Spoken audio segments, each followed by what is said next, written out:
Mike Roden, Mike's World.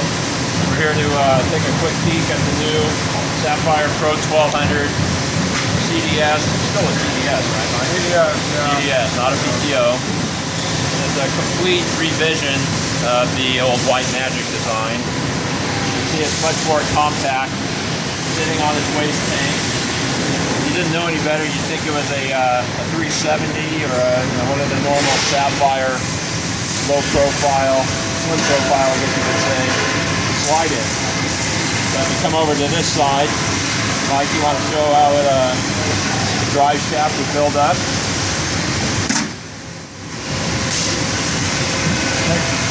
Take a look at this side of the unit. Basically, we have a drive shaft that comes from the front of the engine, and the pedestal here, there's where the bearing mounts, and then there's two belts that come up to drive off of the blower, and this idler tensions those belts, and then we drive the pump off of the blower belt. And what that gives you is a lot of simplicity in the drive. Extremely easy belt changes since you're on a swing arm, right? Tension. Right. You just tension this and then pop the belt off and change it very rapidly. The key to this whole unit has been using this rotary screw blower. It reduces vibration and noise. And it's a constant airflow with this rotary blower. You don't get the top dead center letting on and off. You get a constant airflow, so they're quieter and smoother. We're taking the air from the blower discharge, putting it through our heat exchanger, and we're getting a lot of efficiency out of this heat exchanger. So I think that's the key to our success on the heat on this is that heat exchanger. We also have two heat exchangers on the inside that are taking the heat off of the GM engine. So you can look at that from the other side.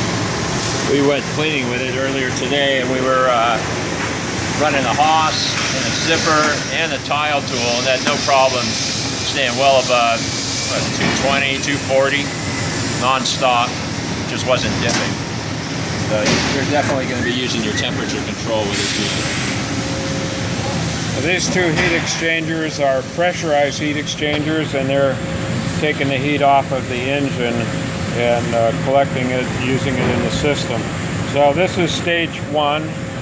We're getting up to about 180 degrees here, and then we're topping it off with this heat exchanger on the bottom, which can run up to about 250. So we've done a good job of collecting the heat with this.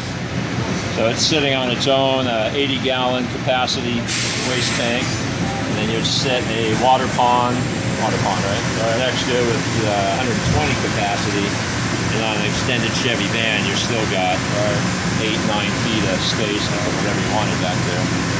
So we're using all the space in the van. We're using all the what the big advantage here is basically is you get a completed unit already assembled, tested, and ready to install in the vehicle. You don't get bits and pieces of parts that you have to assemble inside. It's a complete package ready to go. Well, what you're not seeing here is there's a inline filter box with a 2.5 and 2-inch port that sits on this side. And on the right side, there's a chemical mix tank with a 4-inch deck plate cap on there for easy mixing. And that all comes with the machine now. So it's kind of thought of everything. It's a very condensed unit, but the performance is there. Yeah. It's very simple when you look at the design. Probably too soon to say what the price point will be, but yeah, I'm in engineering, so I won't touch that. Yeah, no idea. No idea yet. According to Dennis Bruters, it'll be the lowest price machine on the market. Okay. We'll go with that one. Yeah.